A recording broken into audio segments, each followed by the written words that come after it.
is the Spokane Soccer Show, proudly presented by Flatstick Pub, and I am still your host, Benji Wade.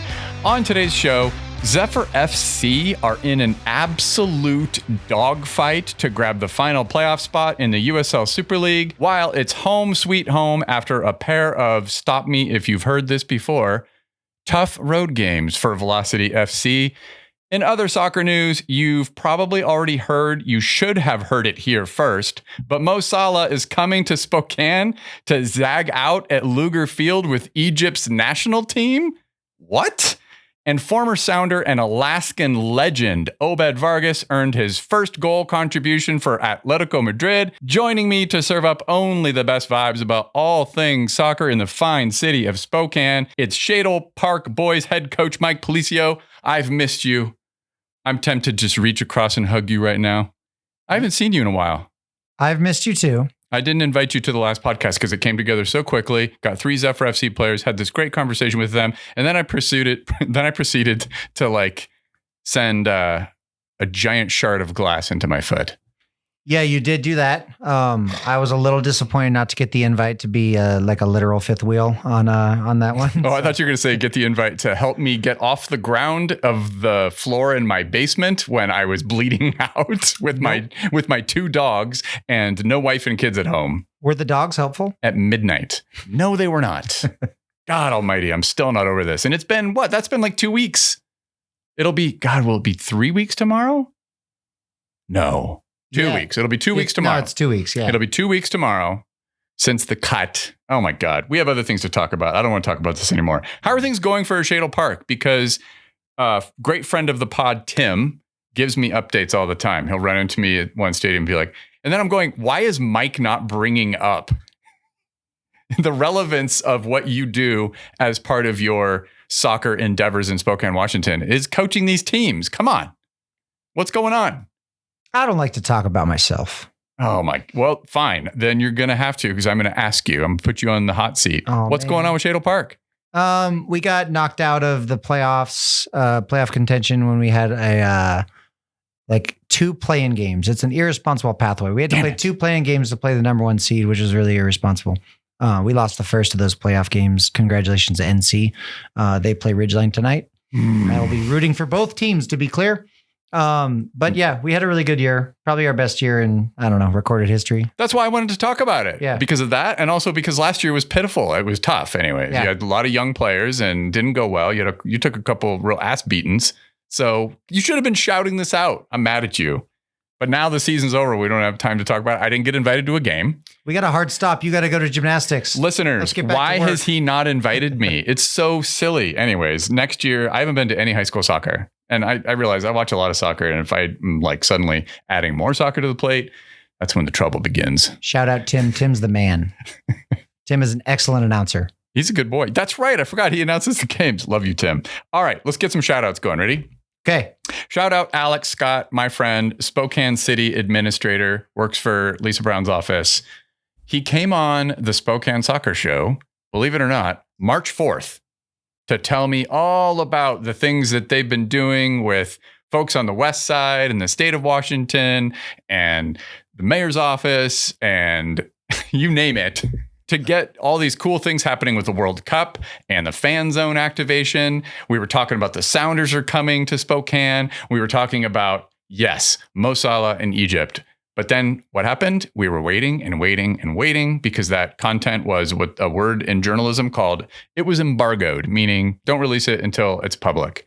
Well, FIFA took a super long time and I had the most to gain for the Spokane Soccer Show with this whole thing, and I ended up gaining the least. I would have been the news dropper. I would have been like, check it out. This happened. Had a clip ready to go. That whole podcast, you know what? It took so long for it to come out, I just threw it in the toilet. It's like, dude, I was talking about the Sounders and Thomas Mueller coming to town and all this other stuff. It just sucks. So anyway, I love you, Alex. I will have you back on the show to talk about all kinds of things. Shout out former Seattle Sounder Obed Vargas. Okay. Earned his first goal contribution for Atlético Madrid in a 2-0 win over Valencia. Picked out a nice weighted pass for Atleti Academy graduate Iker Luque in the 74th minute. Luque is just 20 years old, scores on his debut. Shout out. Not bad. Things I did not know until recently, Mike. Obed Vargas is from Anchorage, Alaska. I was the last to know this. As we all know, I'm new to following Sounders whatsoever. He played for Cook Inlet Soccer Academy as a teenager until he was 14 years old. And then the Sounders wisely signed him as an academy player, and he went on to make 92 appearances for the Sounders, starting at age 15. I played against the Cook Inlet Soccer Academy when I played club soccer in Alaska many decades ago. Something I did know about Obed Vargas is that he was transferred to Atlético Madrid for a Sounders club record $3.5 million last February.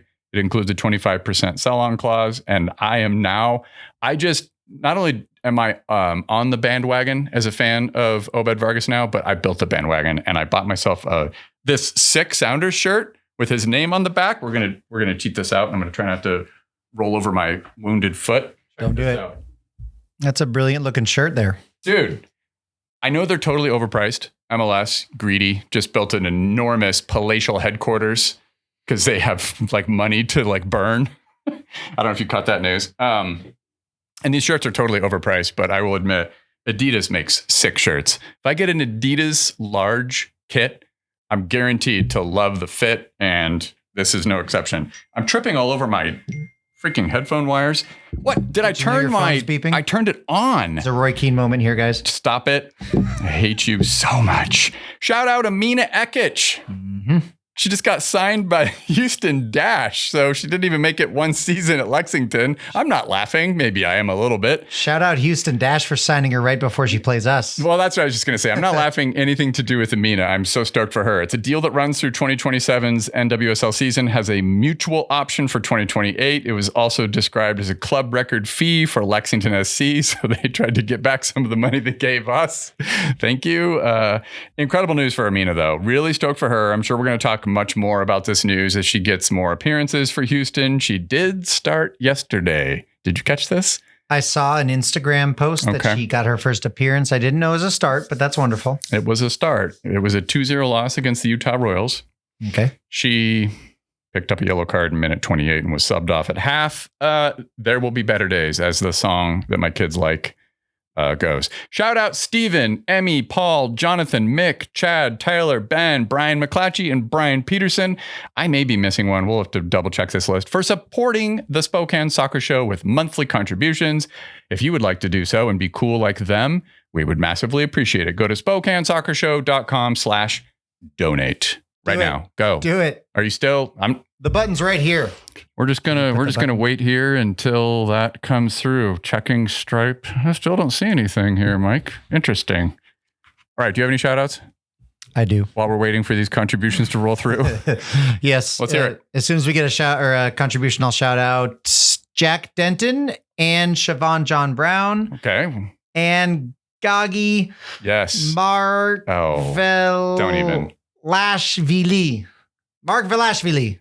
Mike just had a seizure, folks. Yeah. I practiced for like half an hour today, so I'm quite embarrassed that I didn't really do that great of a job. Hey, I haven't even attempted it, so you're braver than me. What did they do? I asked ChatGPT. They came to my school. Oh. And they came to my school. They raced students with intellectual and developmental disabilities. Oh, yeah. They packed bags. I presented one of our students with like his reinforcer that we give him things to do so that he will do his work. Okay. Is baseball cards, trading cards. I gave him a Jack card and a Siobhan card. And then I went, come on out, Jack and Siobhan. And our student was like, didn't even care. So I was hoping to have like a Big Daddy moment. Yeah. Remember where he dressed like Scuba Steve? Didn't happen. Nothing. No. So crickets. Thank you anyways, boys, but they were wonderful, more than wonderful. And we're hoping Jack has recovered fitness. We'll find out for Sunday's game. We could really use him. I just think he's a really important player. I did not get any inside information because we were spending so much time with the kids. Of course. That's wonderful. So shout out to them. Shout out to Northwest Autism Center. Oh, yeah. For putting on a really cool event that I was at. Where were you exactly? I was minus a foot. I wasn't stepping anywhere. I was at that stage of recovery after putting 5 stitches into my foot where I had to elevate it for minimally 8 straight hours. Sounds like a whole bunch of excuses to me. Hey, you know what? On that following day, I did go to the Fort Lauderdale game. So yeah, you looked like a pirate, like limping around on your peg leg. So bad. And then shout out the ARC for hosting Rock the Runway. and for Spokane Impact player James McCormick for being the keynote speaker in kind of like a question and answer format, and he killed it. He did swear a little bit, naughty boy, but yeah, he was great. Shout out James. Yeah, that's all. Shout out and huge announcement. Great news for USL men's soccer fans. USL and USL Players Association have reached a tentative new collective bargaining agreement for championship players. It's going to run through 2030, possible extension to 2031. Significantly improves player pay, benefits, better NIL terms, and protections ahead of the launch of the new Premier Division and the plans for a promotion and relegation system that start in 2028. Key changes include minimum contracts increased from 10 months to 12 months. USL Championship minimum salary rises from $31,000 a year to $42,000 in 2026. So yada, yada. I'll just skip to the end of this. Listen to the USL show. They did a whole breakdown of this tentative CBA. I don't know when it goes from being tentative to being agreed upon fully. I don't know how that stuff works. But anyway, the USL show, great protagonist podcast. Check them out on YouTube. John Morrissey, Kaylor Hodges, others. They did a breakdown of that. So probably good to go there. Not enough for shout outs? Unless you're going to crack that Red Bull open. Oh, dude, let's go. I love it. Bubbler, you're fired. This is okay, let's read it out. Red Bull, if you're listening, which you're not. The Pink Edition, wild berries flavor, Red Bull. Same amount of caffeine, but admittedly, where's this been all my life? My kids, like my oldest kid told me to get one of these. So much better than Bubbler. All right, let's take a quick break. When we return, we're going to catch up on all things Zephyr FC and their recent wins over Fort Lauderdale and their draw against Lexington SC. Boom.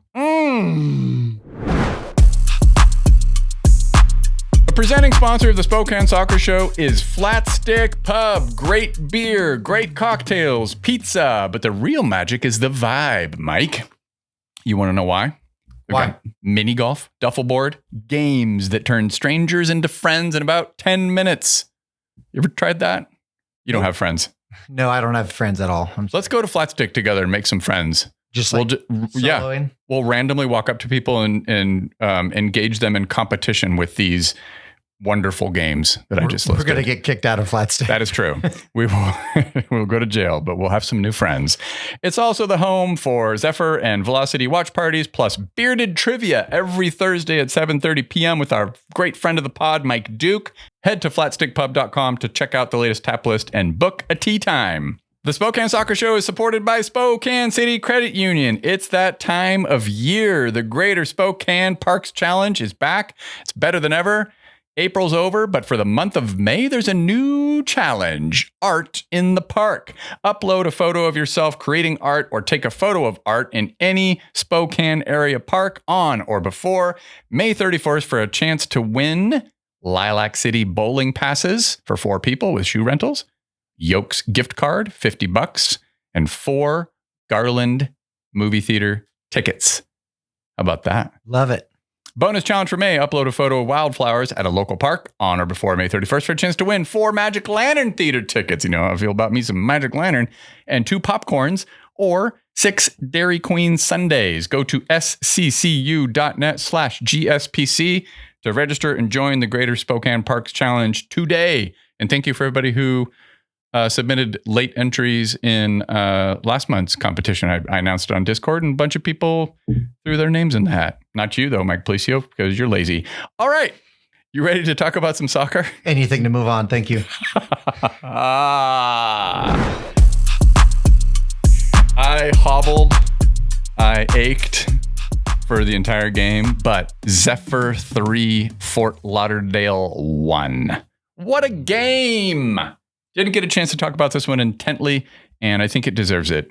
I know you listened to the podcast with the 3 Zephyr players, Hope, Emma, and Katie, when they came on, and they talked about how Nicole Lukic, when they were trying to, put up a good fight against Sporting Jacks, they started running that 3-5-2, and that's what got rolled out here. In theory, it was a 3-5-2. In practice, it looked a little bit more like a 3-6-1. Sarah Clark, Haley Thomas, Reese Tappan started left to right in the back 3. In midfield, it was Felicia Knox and Emma Jaskinik in a double pivot. Tori Zierenberg on the left, Ginger Fontenot on the right, Katie Murray is a 10 with Kat Rapp and Maya Hansen as a pair of strikers up top. Kind of turned into more Kat Rapp up top. And then Maya Hansen tends to play a little bit deeper to play through the line or to be that kind of second striker with the link play. Any thoughts from you, Mike, on this setup before we get into the game? I just like that, we're brave enough to change shape. I think a lot of coaches will not do that. And I mean, even myself, like I rarely change shape, but I think that if you're confident in it, if you have a principle-based system and you know what you're trying to accomplish, changing shape is a great way to keep the opposition just guessing a little bit. Totally. And in these two games we're going to talk about on this episode, it's two different formations with two different sets of personnel. So love it. Minute 16, Hope Hisey made her 150th save for the club. Shout out Hope. I mean, I'm just kidding. So I'm exhausted by shouting out Hope. Hope, you're too good. It's intimidating and scary. Minute 27, corner kick taken by Tori Zierenberg. Finds Haley Thomas back post. She's unmarked. Too easy. Gets a header on the ball. Kat Rapp does exactly what you expect from a center forward. Do you remember what she did? Takes credit for the goal. Turned her back. It was so funny, dude. She turns her back. So Haley Thomas just like power header, dude. And Rapp just kind of turns her back and it goes off of her. It's Haley's goal, but Kat Rapp gets the credit because that's how these things tend to work. Nobody cares though because it's 1-0. Haley celebrates it like it's her goal, as she should. And Kat on the replay I watched, it was so fun to sometimes watch these replays because I'm at the stadium 90% of the time these games are happening to see the like slow motion replays or whatever. Kat has a priceless expression. She has this kind of look like, I didn't mean to. It was like, it was your goal. Had that been Anwar, he would have taken his shirt off. And dude, that's a center forward for you. Male center forward. 100%. Minute 42, long range effort from Emma Jaskinik is off the keeper's glove onto the post before the keeper just manages to collect it. Minute 46, Kat Rapp flashes some of her skills as striker. I'm catching on to this Kat Rapp business and I'm into it. She's a good player. Fort Lauderdale are pretty careless in possession, playing out the back. They pass it right to Ginger Fontenot, who very cleverly just takes one touch, plays it to the feet of Kat Rapp. Kat takes this like sumptuous turn to split these two defenders, gets off a wicked shot. Keeper makes a nice save. Minute 58, really clever build-up play from Zephyr FC. It starts with Ginger drawing in a pack of defenders with kind of she had like a tractor beam around her in this game. But she finds Emma Jaskinik. Emma's eyes get big when she sees the space available to her on the right. It's Tori Zierenberg. Simple give and go. Emma makes a run after passing the ball to Tori. Tori plays her in beautifully. Emma's shot requires a really nice kick save from the keeper. Minute 59. I did not catch this in real time because it was too far away, but the ref pointed to the spot. In the stadium, I remember looking over and just going, what just happened? Neither team really reacted, which is odd. Again, is it just like women's football? Usually the team who concedes a penalty is going to be pissed. The team who won a penalty is going to be really excited. Neither of those things happened. Crowd didn't even know what to make of it. But suddenly it's like, here comes Kat to take a PK. She sends the keeper the wrong direction. It was very clearly a pen. Tori Zierenberg's shot was this defender, Margot Mace, kind of made herself bigger and her hand was above her head. Always going to be a penalty. It deflected to the keeper. So it was called and Kat Rapp takes a pen. It's great. And it's 2-0 and it's deserved. I think Fort Lauderdale did very little through the majority of this game. Minute 64. I'm feeling cocky at this point. I'm sipping my beverage, enjoying the sunshine. I'm, limping everywhere I go in a little bit of pain, but the game's going so well. I'm having a great conversation with somebody and I look up and Kelsey's trying to play out from the back. She's actually just trying to play through the lines. Felicia Knox is tracking back as kind of that pivot role and a defender beats her to the ball. Emma's there to clean up, but she's under pressure, so she makes a back pass to Hope. It doesn't have enough weight on it. It's a gift. Fort Lauderdale striker Kiara Locklear gets to it first. She rounds Hope Hisey. Ball rolls in slowly. My tears start to roll slowly. It's 2-1. I'm like, no way. Fort Lauderdale cannot do this to us again. I was thinking about the podcast jinx from last year. I didn't give Emina Ekic her favorite candy when she came on the podcast, and then they drew with us 0-0 and or 1-1 rather, and we ended up not making the playoffs. And I'm thinking, no, this cannot be happening. I hobble away very slowly on my one good foot to the other side of the stadium because I thought I thought the mojo was wrong. So I decided it was a stupid idea. I should have never done it. Minute 79, I'm standing behind Hope Hisey's goal. She makes an outrageous save on a venomous shot from winger Sophie Harding. Minute 89, kind of something from nothing. It's a clearance from Zephyr FC. Lena Silano gets on the end of it, but it's 2v2. She collects the ball. puts it in behind the defender. Allie cooks, defender hedges. Allie slips in behind. Lena finds her. Too easy. It's Allie, and she's ready to cook, and it's 3-1. Yeah, what was that defender doing defending Lena? She was facing her own goal, and the ball was bouncing, and then she just kind of like watched the ball like really, really intently as Lena played the ball. I was very confused. It's a good point. I think because of the time in the game, it did feel like Fort Lauderdale had switched off a little bit. Yeah. Lena's 4th assist and 10th goal contribution of the year. Allie's 5th goal, despite missing so much time through injury. Lena has had an outstanding year for Zephyr FC. She has. Yeah, dude. I mean, I kind of buried the lead here, Mike. This win for us and this L for Fort L officially put them out of the playoffs. Not that they had a snowball's chance in hell at making it anyway, but we made it official. I'm so proud of Zephyr FC for winning this game so convincingly right here at One Stadium to return the favor from last year. I did want to say one more thing. I think we have lost Sarah McCoy to a long-term knee injury, and that's really heartbreaking. She went out in the 21st minute of this game and was replaced by Kelsey, but I do have confirmation of that. Yeah. From her husband, Justin. Yeah. It's about a 4 or 5 month no surgery deal. It's kind of what I heard too. Yeah. So yeah. Yep. That sucks. Terrible loss because she's at one point she had played every minute for us. She's a captain. She's the most experienced, and I think as like a really experienced and technical defender, she's as good as this team and one of the best in the league. Yeah. So it's a really big loss. Shout out to her. And yeah, the final XG in this game was 2.63 to 1.05. We kicked their ass and it was lovely. All right, let's talk about Zephyr 0, Lexington 0 for the 3rd time in this year's Super League season. Let's start with some of the narrative though. Welcome back, old friends and now foes. Great to see you, Deidre and Mike, Kenzie Weinert's folks. Mm-hmm. Where were you at this game? I didn't even see you. Yeah, that's a good question. I was up high. Oh, were you with Caden again? I was with Caden. Yeah, there was a whole bunch of people. Oh, that's right. Actually, no, Caden wasn't up there for very long. He and Tori did come up. Okay. So maybe Tori deserves a shout out for coming and hanging out with a bunch of like young kids in the community. Dude, I ran into them and I said, is this a Zephyr FC infirmary? And I had my messed up foot and I was like, I think I qualify. I pointed my foot and they're like, yeah, have a seat. It's so funny. Some injured players. She picked up a knock in training. I think she'll be okay. Yeah, they came up, said hello to some kids in the community, which was really cool. Tori kind of got mobbed, but that was great. She loved it. And, that's awesome. I was just sitting with my family and some friends. A few days before this game, the news about Emina Ekic departing Kentucky for Texas was dropped, so we didn't have to worry about seeing Emina in this game. We did get to see Kenzie Weinert, Taylor Almer, Alyssa Bourgeois. Lexington was set up in a 4-4-2. Meanwhile, a little change of setup for Nicole Lukic. It looked like a 3-4-3 this time. Kelsey, as I mentioned, started over the injured Sarah McCoy. Emma and Felicia remained in the double pivot, but up top, it was Katie Murray and Lena Silano. They stayed pretty narrow in midfield just behind Kat Rapp as a center forward. And even the heat map suggested that that's about how it ended in the game. It was kind of like a slightly modified 3-4-3. The entirety of this game was, as per usual, when these two teams have played, very competitive. Like early on, not so much though. Most of the chances through the first 20 minutes came from Lexington. Let's talk about some of these moments. Minute 7, Catherine Barry, given far too much space. She leads the league in goals, and she lets it rip just outside the box, off target, but worrying. Minute 26, who else but Taylor Almer finding Alyssa Bourgeois out on the right wing, who's darting in behind Ginger Fontenot from just about the same spot where Kat Berry got off her shot 20 minutes earlier in the game. AB gets a clean strike, goes between the legs of Kelsey Euler. I have no idea how Hope does what Hope does, but can you tell me what you saw in this moment?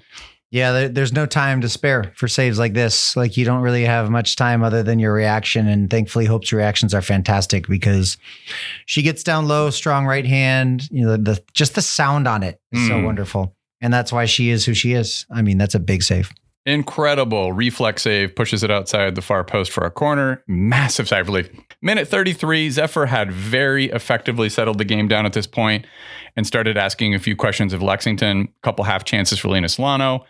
Lexington defender Allison Pantuso slips to the ground following a great cross from Katie Murray. Lena gets her hat on it, but it's just wide of the bar. And that's about it for the first half. This is a really entertaining game. It's very competitive. Minute 77, save of the game. Maybe. I'm not sure. This is just almost as impressive. Kat Berry splits Haley Thomas and Reese Tappan with a run down the middle of the pitch. Addie McCain plays her in with a really, really nice pass. I missed this in real time, but I heard the crowd's reaction as I was limping out of the bathroom. I heard this big old cheer and I was like, oh, somebody scored. And I saw the location of where things were happening. I was like confused. And I was like, oh, Hope must have made a save. So she charged off her line, made herself big. And it was just like one of those, oh, she just preserved a point for us. Do you remember this moment? Yeah, she did really make herself big. And if you don't confront those things, like you could just kind of passive players just pass it in the back of the net. But yeah. No, she was very, very quick to react, made herself big, got a piece of it. That's all you can do. It's one of those where Kat Berry, again, leads the league with 15 goals, I believe. And I feel like Hope gets in the head of attacking players of like, I have to be perfect because otherwise she's going to get the save. And it almost felt like Kat Berry hesitated, should have probably gotten her touch off a little bit quicker. I think she would have had a better chance. But the moment, it's just this microsecond stuff, these split seconds where she lets Hope charge off her line and it's over. Hope makes these saves like this one and the one prior we just talked about. Yeah. That when she makes the save, you kind of go, well, wow, credit for her. I'm pretty sure she can't do that again. Yeah. And like in my own head, I've got like 40 of those. Yeah. So like maybe I just concede that she can do it again at this point. Right. Yeah. So if I were a striker, I'd definitely have it in my head. Like, oh my God, she did it to me. Comparing some of these saves becomes such a ridiculous exercise, but we kind of have to. And it's by such degrees, they're all incredible S-tier saves. Like the one against Fort Lauderdale is insane. I probably would say this save against Alyssa Bourgeois' shot is the most impressive. The fact that it went through Kelsey's legs and was, I would assume, that unsighted to some degree Hope because of where she was. She said something about that. She said she liked that save a lot because it went through Kelsey's legs. Yeah. Minute 82. I cried watching this back again. Cat Rapp just outside the box. Again, Cat's starting to show some really good stuff. Defenders are giving her way too much space. She decides to have it hit from about 20 yards. It is near perfect. It's going to be framed. I'm already making the edit in my head of this goal. I think it's deeper than 20. It's going to go deeper. It's going to go viral. A little, maybe 21, 22. Yeah. Okay. Strikes the ball so cleanly. Hits the crossbar, center mass, almost exactly where Felicia Knox hit the bar a few games back. I don't remember what game that was. Was it against Jacks or Sporting Jacks? I know what you're talking about. She smacked that ball. I think it was Sporting Jacks. It hit the crossbar almost in the exact same spot. Dude, and that was the ball game.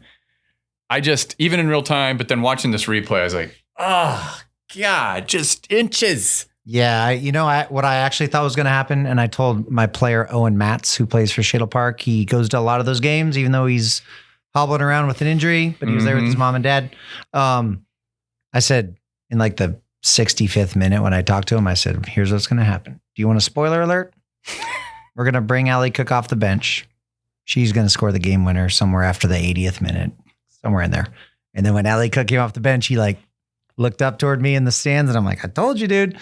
So I was thinking that was going to happen. Obviously Cat Rapp nearly did win it. And Allie didn't have her opportunity, but I still stand by Allie scoring a game winner in the next 2 games. It's something you and I have chatted about. I'm not going to question any of the starting 11 and the setup that Nicole Lukic is going with. It's something you mentioned to me when Nicole came on the podcast, that you thought that the profile player, the type of player that Allie is, was going to make it difficult for her to get into like the starting 11 potentially. Turned out to be true. And that's tough because of her quality. And at some point I start to wonder, I have these questions, and again, no crystal ball, no second guessing, just going, it's such a difficult decision to make of do you reward the quality of the player even if their profile doesn't exactly fit what you want to do, or do you go with somebody who does fit the profile but might maybe not have quite the killer instinct and that finishing capability that Allie has? Because I feel like Allie is one of the very few best finishers in the Super League, so makes it really tough. She definitely is one of the best finishers in the Super League. She's definitely one of the best players in the Super League.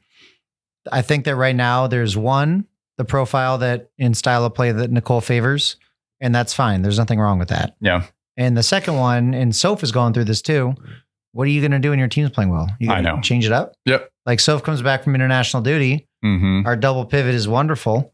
Felicia Knox, fantastic. Emma Jaskinek, as always, fantastic. Player, one of the players of the month. Yeah. So like Soph can wait. She'll just be slightly fresher for the next game or for the playoff run. And I think the same thing with Ali, who's keep this in mind coming back from an injury. Also coming in minute 80, that sort of Olivier Giroud role. Don't undermine the significance of that. That's a really important role. And like you said, I mean, she had this goal against Fort Lauderdale in minute 89 in a classic Ali Cook style goal. Just a nose for where it exactly to be when played in by a player like a Lena Silano or a Maya Hansen or whomever. So yeah, it's a good problem to have Ali Cook coming off the bench in minute 80. Keep this in mind. If you're a center back, how pissed off are you when you're like sweating your ass off and then Ali Cook comes on? And you're like, oh my God. Horrible. Like, I gotta deal with this. Yeah, it's kind of like what Einwar does when he comes off the bench for us in minute 80. Yeah, they're not happy to see him. Nope. This was a very competitive match. Zephyr Lexington rivalry was all 4 games were this way. All of them finished draws. 3 of them were 0-0. And we did have a game in Kentucky last December that finished 1-1. This is about as good as the Super League gets to me. When Zephyr are playing at the top of their game and they're playing against a team like Sporting Jacks or Lexington or Carolina, I think DC Power have their moments too, but those are the teams that you want to see play. Yeah. And when they're playing well, this league can look really, really good. I think Dallas is fool's gold and lucky to be where they are. Dude, how in the hell are they in 4th right now with a -10 goal differential? Goal differential is usually a pretty good indicator of like who's going to overtake whom. Like if you're at like -10, the team that's right next to you is at 0.2, for instance, or at +2, you expect the +2 to figure it out. Well, here's the problem. Where the table sits right now, if Dallas wins out, they're in. Well, they're not going to win out. I know they have to drop points, but who are they playing their last 2 games? 2 teams. Bottom of the table, Tampa Bay and Fort Lauderdale, 2 Florida turds. That's all right.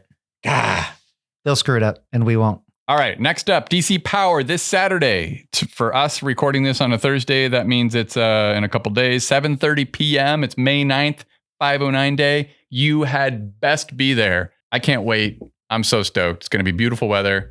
I don't know if I'm going to make Sunday's game, though. It's Mother's Day. I'll make that game. God, see? We're going to take a quick break, and when we return, we're going to catch up on Velocity FC. The Spokane Soccer Show is supported by Inland Imaging. When you need answers about your health, except I don't think I really needed imaging when I cut my foot. I could use my eyeballs to tell something was wrong. Yeah, I didn't need MRIs and all that fancy stuff. You want care you can trust. Inland Imaging has been serving the Inland Northwest for decades with radiology, MRI, CT scans, and more. Local, trusted, genuinely excellent. Learn more at inlandimaging.com. And finally, the Spokane Soccer Show is supported by Wildland Co-op, a small farm, brewery, winery, and a market out on Green Bluff. Delicious beverages, amazing views, and a welcoming community vibe.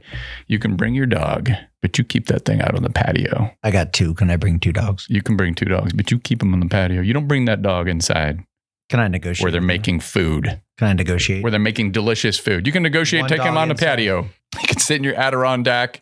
You can give your dogs an Adirondack. Don't let them eat the Adirondack. Learn more at wildland.coop or be sure to follow them on the good old grams. Let's do it. And finally, the Spokane Soccer Show is supported by Freeform Spaces. I can't count. This beautiful and functional furniture came from Freeform Spaces. Thank you, Fernando. I miss you. Hope you're doing well. You need to come to some Spokane soccer games. You need to be at one stadium. Fernando, you hear me? I'm going to stop in the middle of an ad read on your behalf and shame you for not being at games. I better see you there this weekend, Fernando, or I'm coming for you. I'm going to burn this furniture. No, I'd never. All this came from Freeform Spaces. They design and furnish beautiful workspaces all over Spokane, from law firms to creative studios to podcast studios for dorks like me, with solutions that actually fit how you work. If your space matters, they get it. Check them out at freeformspaces.com. I am so comfortable in this chair right now. I am extremely tired I'm hitting the hell out of this. I might need one of those. Pink Edition Wild Berries Red Bull. Red Bull, if you're listening, we know you're not. Send a pallet of these to my house. Mm-hmm. Oh, God. Velocity 4, Sac Republic 0. Mike Policio, I have 3 notes about this game. Won't be any recap. Won't be any highlights. I want you to vibe with me. I want you to I want to get your feedback here. Okay. Note number 1. I am really glad you got to see your favorite USL soccer player on planet Earth, 30-year-old fullback Jack Grrr. When you say your favorite, you mean my wife's favorite? Stop it.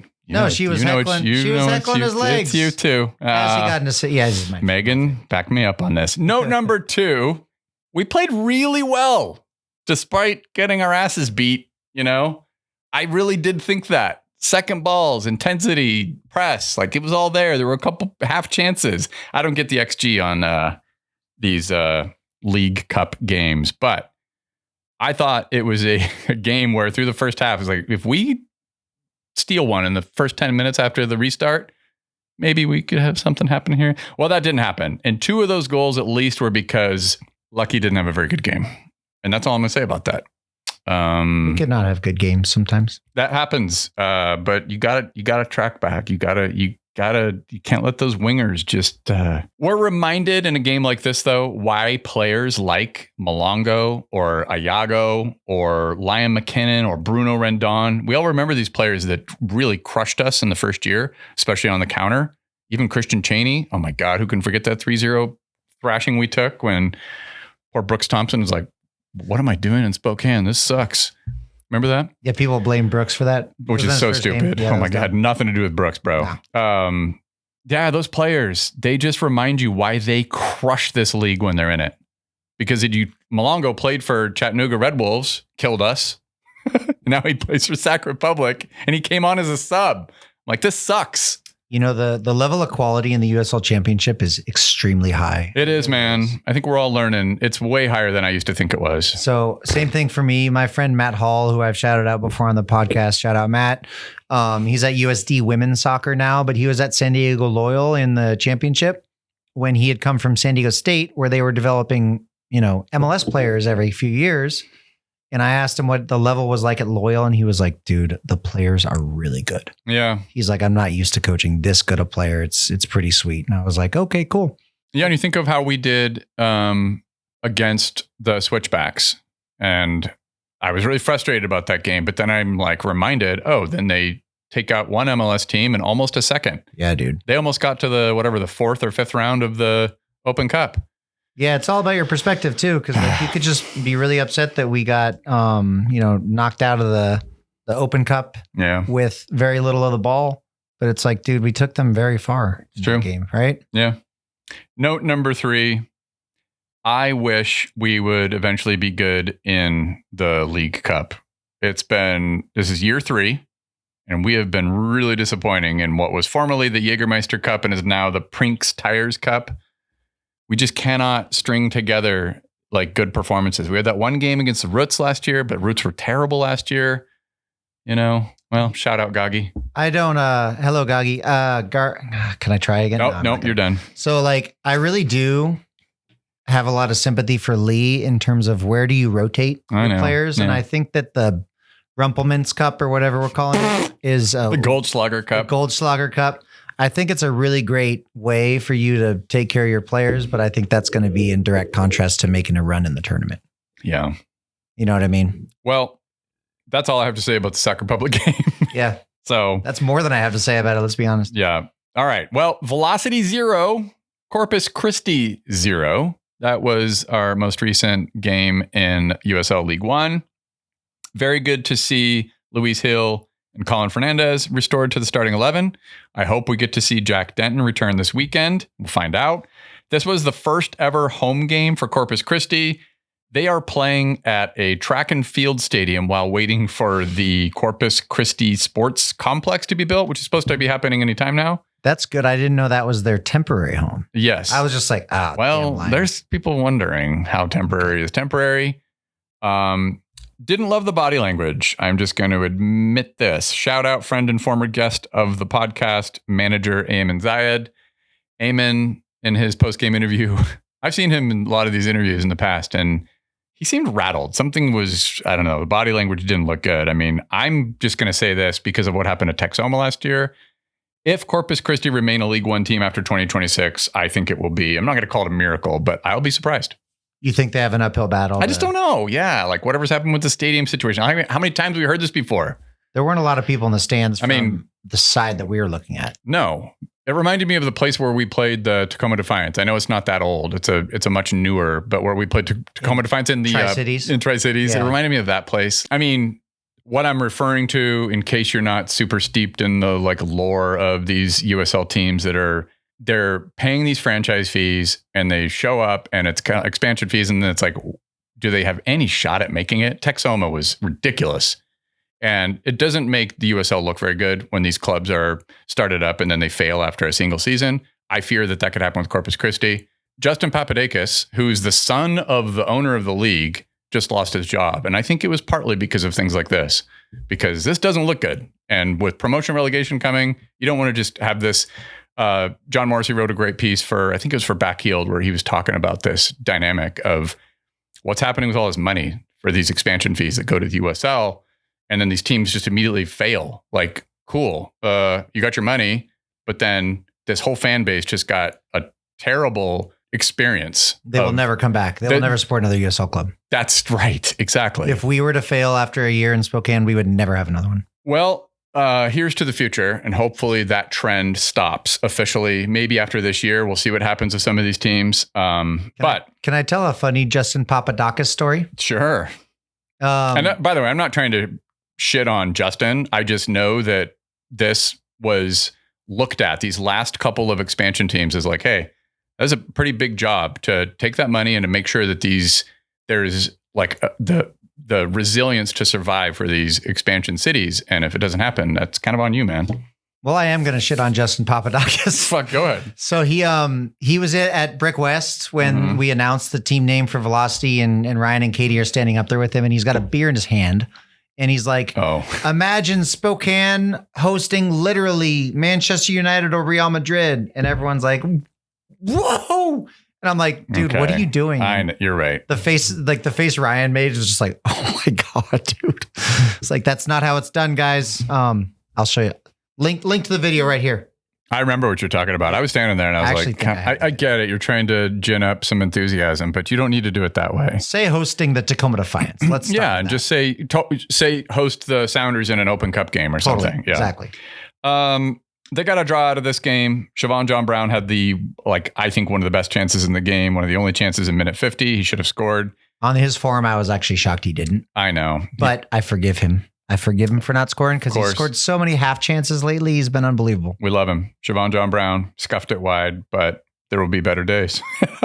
I think Corpus final XG was 0.48 for Corpus Christi, 0.94 for Velocity. I think Corpus Christi generated most of that XG in a corner in minute 4 from Christian Cheney. And the rest of the game, they had one very low XG, but it was a nice effort outside the box. The free kick at the end, I thought. That was pretty good too. Yeah. But no, there was one that just whizzed past the left post, and Carlos didn't have to make a save, but it was hit with some venom. Anyway, that's it for that game. I think, you could tell they had a tough time creating a highlight package for this one, by the way, the USL people. When you see things in the chapter headings and it says pass by Luis Hill, like, okay, let me fast forward to this pass by Luis Hill. And I'll quite literally be like, yeah, they put a pass in their highlight package to get 6 or 7 minutes out of this thing. Yeah. It was a dreadful, dreadful game. The good news is this Sunday, 3 p.m. at One Stadium, Velocity take on FC Naples. It's a battle between 3rd and 4th place teams in the table. And it'll be 3 games in a row at home for Velocity. So first up is Naples, then it's Las Vegas Lights at 4 p.m. on Sunday, May 17th for the second game of the Prinks Tires USL Cup. And then we host Sarasota Paradise the weekend after that. On our last episode with you and I, it was Velocity or so back. And then, of course, we go on the road. It doesn't look very good.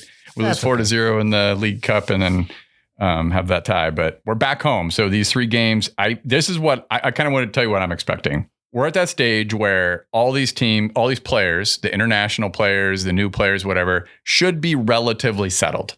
So Lee can start to really identify what am I going to attempt to do in terms of my best 11, in terms of how I'm going to set them up. Do I want to mix things up? He's mixed things up in the past. He'll run out of 4-4-2. He'll play with 3 at the back sometimes.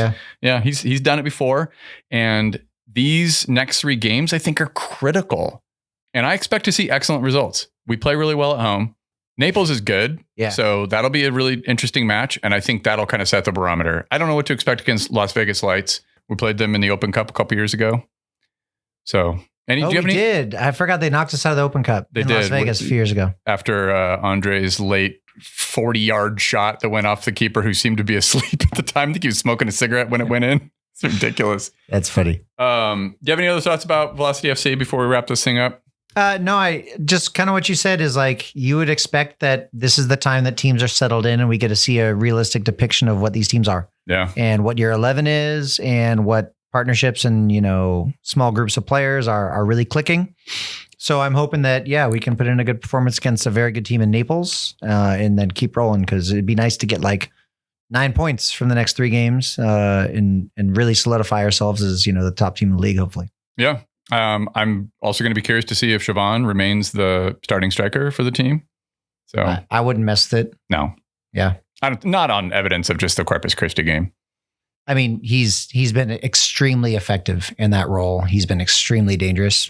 So I wouldn't change it. By the way, sometimes I'll talk about our road games and be like I did. I was kind of a smart ass about it. Like, stop me if you've heard this before. We didn't do well on the road. But I think about these players and I'm just like, imagine going down to Corpus Christi, Texas and playing in a high school track and field stadium or whatever it is. Yeah, we have the worst travel too. I mean, I'm sure Portland has a tough time, but like at least they get to stay on their own coast pretty regularly. Like we have the worst travel. That is a long way from home. Yeah. Weird ass pitch. It looked horrible. Football, American football lines on the pitch that are so bright. And we still got a point. I mean, if we win our home games and draw our road games, we probably get all home games in the playoffs. Everything's on the line for Zephyr FC. I'm feeling cautiously optimistic that we can do this thing. Get these final 2 results and count on Dallas to drop points. And then we've got beat DC. We're good. So it starts Saturday at 7:30. This could be super cool. It would be so special to make the playoffs. Oh my God. That's going to do it for this episode of the Spokane Soccer Show. I will see you at 7:30 p.m. on Saturday. Mike will be coaching the Shadle Park boys where? No, I'll be coaching a shadow team. Oh, that's right. But now that you say 7:30.